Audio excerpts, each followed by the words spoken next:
Laura, thank you so much for joining us. And we're quite thrilled to get an opportunity to speak with you on your India visit. And at a time when we are seeing people travel like never before. What is happening, Laura? And what is the kind of spike that you're seeing in bookings and travels around the world? Yeah, well, firstly, thank you very much for giving me this opportunity to speak with you as well. I think you're exactly right. It is one of the most exciting times in travel globally. And in India right now, we are just seeing the demand is so incredible. We've seen obviously earlier in the quarter, it was, there was still the Omicron feeling and the challenges there. But since then, it has really been significant amounts of growth. And we're seeing even on the books for the summer, 15% more than we were seeing the same time in 2019. We refer a lot back to 2019 as kind of the holy grail of the travel year, the last time it was significant. And so we compare very much to that. And yeah, we're already 15% above for the summer bookings. So we're excited. We're excited to see India travelers domestically and also internationally now as borders of restrictions have lifted, high vaccination rates. It's the perfect time. I was just going to say how much of it is outbound versus inbound. Clearly, it's more outbound. Are you also seeing inbound travel to India at this stage? We're just starting to see that picking up. It's certainly still a very domestic heavy market, and globally we're still seeing a similar trend. But really, we are seeing inbound travelers, and we're seeing them coming from destinations like the UK, the US, UAE, Germany, Australia. So we're seeing these travelers coming back, and there's obviously that demand that's been there of these travelers that want to be back in India and experiencing all the delightful things we have here. So, what is the situation with the pricing? Airfares are through the roof. We know, of course, that on one hand we're seeing the rise in costs for airline carriers, and therefore they're also a little squeezed at this point of time. But for the traveler, what does this mean? It's impossible to get a ticket if you want to go to the US or Europe at this point and get one at a reasonable price. So how long do you see this lasting? Yeah, it's certainly a challenge, and it's all coming at the same time. If we look at oil prices, are obviously having an impact on airfares. The demand is outweighing the supply right now as capacity is still increasing. Most airlines are not back to full capacity. They're still dusting off their planes and bringing back crew. So these two things coming hand in hand is having an impact, but we're not seeing it dampening demand at all. We are seeing there's still that desire to go.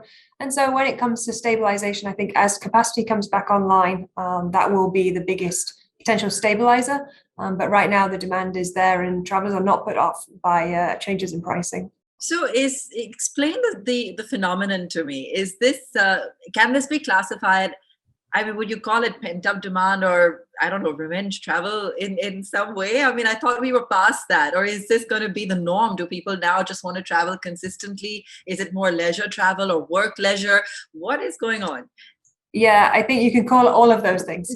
Pent up demand is definitely the trend that we're seeing. Right? Those travelers that have wanted to go somewhere, whether it's to get back with loved ones, to visit new and have new experiences, to get space. We've been cooped up for quite some time, to get out there and have space, have nature. So there is a number of different things that are emerging from this. We're seeing. So the revenge travel is an interesting view, and we are definitely seeing it. We're seeing people will take that first trip that they may have been very different pre-pandemic. So they're spending more, they're potentially staying longer, they're adding that work time, and they're not put off by any of the potential challenges, whether it is border restrictions. But then we're also seeing what we're now kind of referring to as the endemic traveler, who is also thinking more, okay, now I'm free again, I'm going to make a lot of trips. So I'm going back to the locations that I'm familiar with. So maybe going back to the cities, the metro areas, versus the revenge traveler we're seeing going to more unique destinations, looking for something very different.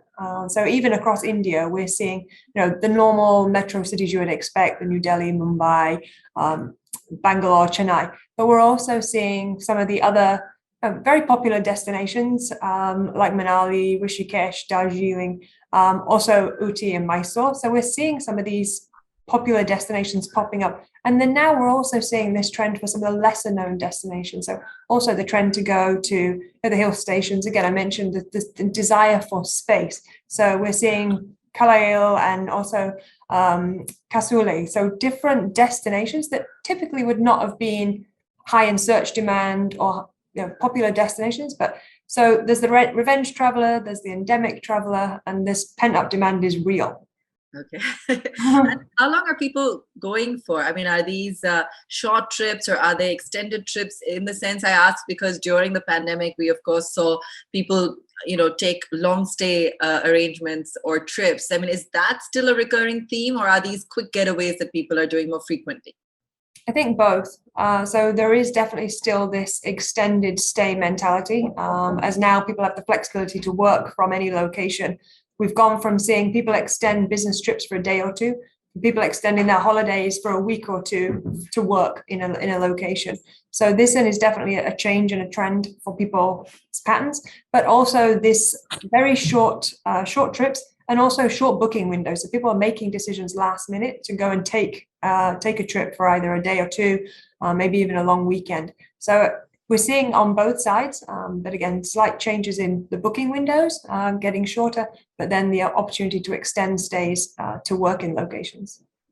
I agree with you on the booking window. I think everyone is not everyone is hesitant to make commitments well in advance. Everyone wants to do things on the go now. But talking about discounts and hotels and packages, we saw a plethora of those over the last 2 years as they were looking to entice people to travel. Is that all coming to an end?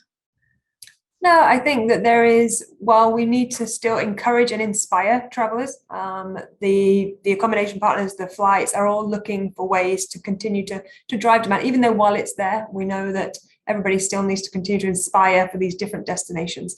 So I know even at booking.com, we relaunched our flight product earlier this year, and we're seeing the significant take up there. We know that typically a traveler's journey starts with their flight.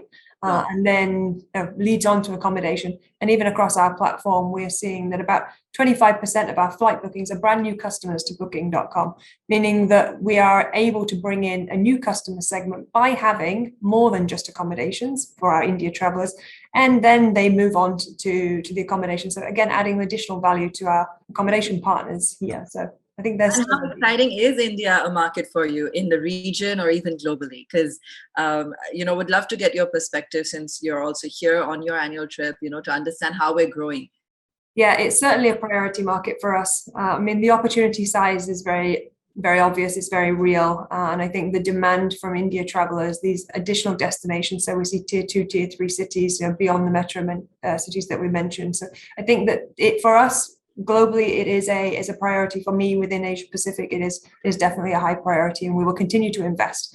We continue to invest in things like the ICC, the World Cup cricket. This means we've taken a multi-year sponsorship, and that really plays to the India travelers. Right? I mean, we tie travel and experiences very closely together with sporting events. So the fact that we continue to invest in these type of opportunities shows, our commitment certainly to the country. And this is not an annual visit. This will going to be a regular visit for me. Regular visit. Good to hear. Good to hear. I was going to ask you, do you see a shift in the demographics of, the traveler and the behavior of the Indian traveler? Are they willing to spend more? India has always been known as a very value conscious, cost conscious market. But given the frequency, given the fact that perhaps people are looking for more unusual experiences, like you said, do you see a shift in behavior or spending patterns? Yeah, I think there definitely is. So as I mentioned, the more lesser known destinations, but also the desire to travel for wellness is also, we're seeing that globally, certainly in Asia Pacific and also in India. We're still seeing the requirement or the trend for flexibility. As you mentioned, making those last minute trips still becomes very important. And then the other area that we're seeing a big trend for India particularly is around sustainable travel. So allowing travelers to travel within their own, more mindfully, more conscious. And we know that as we've done the surveys globally to look at our travelers from a sustainable angle, that the vast majority, 88% of Indian travelers have said that because of the pandemic, they want to travel more consciously in the future. So this is a significant trend shift, and that we are able to support by providing the visibility into what properties are doing in their sustainable practices. So creating the opportunity for our travelers to travel in the way that they want to. And so that's a super exciting trend. And it's something that I'm certainly passionate to see more of. I have to admit, I'm a little surprised to hear it, but that it's actually happening on ground. Just a last question on the kind of unusual destinations that are all the vogue this summer. Share with us anecdotally, perhaps, what's catching everyone's attention. Yes, I think, well, the ones that I mentioned are certainly interesting locations. I mentioned also we are seeing a desire for those lesser known cities, and it's really about the experiences. So people want to connect with the cultures. So even with India, we know the diversity of the culture. So people are looking to connect, and we are seeing that. I mean, that's becoming a bit of a global trend, but I think particularly with India topping the charts for sustainable travel, with that comes a consciousness to be connected locally into the culture. So I think we will continue to see that across the country. And globally, top 3 picks? So would it just be the usual London, etc., or are you seeing something different this time around? Actually, in every country, we are seeing those lesser known destinations start to pick up. And beach destinations, nature destinations have become, very critical for people's mental health. And they're stating it. We're going for space. We're going to kind of recuperate what we've struggled with. Got it. Laura, thank you so much for taking out the time. Wonderful speaking with you. And we look forward to seeing you on your frequent visits now to India. Thank you so much. Been a pleasure. Video पसंद आया तो हमें like, comment, share और subscribe जरूर करें।